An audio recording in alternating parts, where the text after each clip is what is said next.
Well, I want to thank my colleague. He and I agree on many things. We disagree on many things, but we agree on many things. And usually those begin and end with the state we love, Missouri, and certainly some of our most famous and beloved people that come from Missouri. And obviously, there is no one that deserves more love and respect than Stan Musial. There are so many memories about Stan Musial that I want to try to encapsulate today. But the interesting thing about the memories I have about Stan Musial is that I don't have these memories because I'm a United States Senator. They don't belong uniquely to me because I'm an elected official. I have these memories that I share with hundreds of thousands of people that were lucky enough to encounter Stan Musial during his time on Earth. You know, Stan Musial was never, when you meet somebody and you can tell they're kind of looking over you to try to find the person who's more important behind you, or maybe they're impatient because they don't think that you're a big enough deal to be taking their time. And if you look at our sports icons today that travel with a posse and that have an entourage and that have certain rules about who can come near them and who can't and when, that was not Stan Musial. Not one day of his career or one day after his career did he consider himself untouchable. He saw it as his duty and obligation to be there for all fans, whether it was somebody who worked at the ballpark sweeping after the game was over, or whether it was a very talented ball player from another team. Everyone was equal in Stan Musial's eyes. What a wonderful American value. And I could stand here today and talk about his amazing record as a baseball player, his unique swing, the beauty of his accomplishments in America's favorite pastime. But what we really need to focus on as we mourn the loss of this living legend is his character. Because it was his character that brought universal love, respect, and devotion to the man, our man, Stan the man.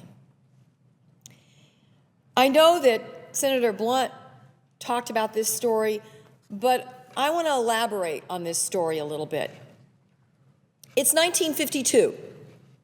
Joe Black has just been called up after spending 1 year in the minors with the Brooklyn organization. He's been called up to the majors.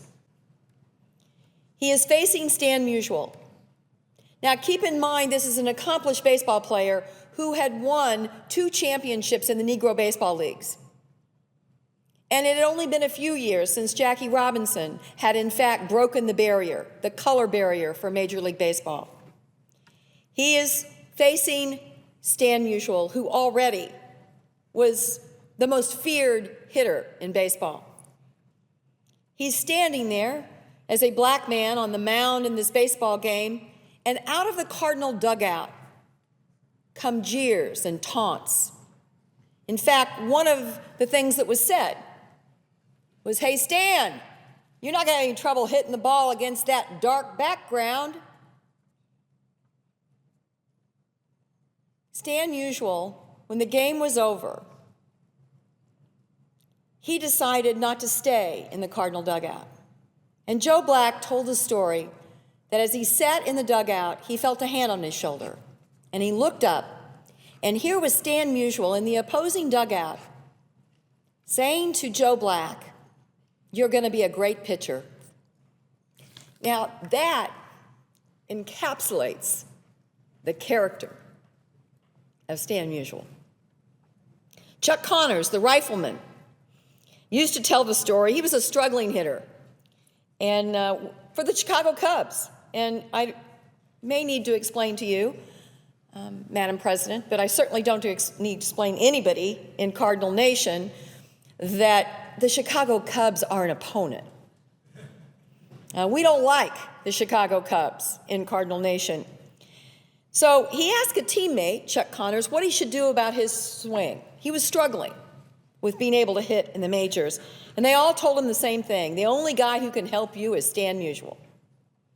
So even though he was reluctant to approach a hitter on the opposing team, he went to Musial and asked for help. And of course, Stan responded as all of us would expect he would. He spent 30 minutes in the cage with an opposing player trying to help him with his swing. And Connors recanted that, he really wasn't ever that good of a hitter, but he said he never forgot Stan Musial's kindness. And when he finished watching me cut away at the ball, Stan slapped me on the back and told me just to keep swinging. After the 1946 season, the promoters from the Mexican League decided it was time for them to up the ante on baseball. Now, at the time, Stan Musial was making the enormous sum of $13,500 for playing for the St. Louis Cardinals. Now, the Mexican League came to Stan Musial and said, we're going to offer you a king's ransom at the time, $125,000 for 5 years. That was a lot of money for Stan Musial and his family. But he turned down the Mexican League. He said at the time, he said later when asked about it, back in my day, we didn't think about money as much. We just enjoyed playing the game. We loved baseball. I didn't think about anybody else but the Cardinals. Harry Carey knew Stan Musial for over 50 years. He would often tell the story of Stan Musial wandering out of the ballpark after a steaming doubleheader. And trust me, we can have steaming doubleheaders in Missouri. Looking like he'd been through 15 rounds in a prize fight, and every single thing in his body language signifying that he was exhausted and just wanted to go home and lie down. Instead, when he got to his car, he found fans waiting for him. Watch this, Harry Carey told a friend, and sure enough, Musial's whole body straightened like Popeye had just eaten a can of spinach, and he started shouting, "What do you say? What do you say?" and signed every single autograph of all the fans surrounding his car. Harry Carey loved telling that story, not because it was unusual, that's who Stan Musial was, but for the opposite reason, because it was ordinary. Even in his time, when baseball players weren't paid as much, and so were more part of the community, Stan Musial stood apart by standing with the people in the community. And it wasn't just Cardinal Nation that worshiped Stan Musial. His opponents, the opposing teams. I mean, how many baseball players? Can you imagine today this happening? Believe it or not, the New York Mets had a Stan Musial Day at their park. And in Chicago, the home of the Cubs, he once finished first in a favorite player survey, edging out the legendary Ernie Banks, also a very nice guy who was beloved by the fans of baseball in the Midwest. I could go on and on with the stories that reflect this man's character. So yes, he has amazing statistics. Yes, him hitting a baseball was a thing of beauty that all of America is in awe of. But really what this man was about that phrase that we love to throw around in politics way too often, and that's American values. This was a man who didn't have to talk about his values because he lived them. His love for his family, how close they are. I am very fortunate to be friends with the Musial family and have visited with them in the days since his death.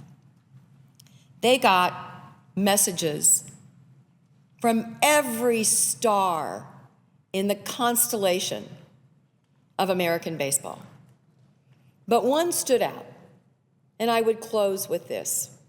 Joe Torre, upon hearing of Stan's death just a few days ago, sent a message to the Musial family, and it said just simply this: Stan Musial was a Hall of Famer in the game of life.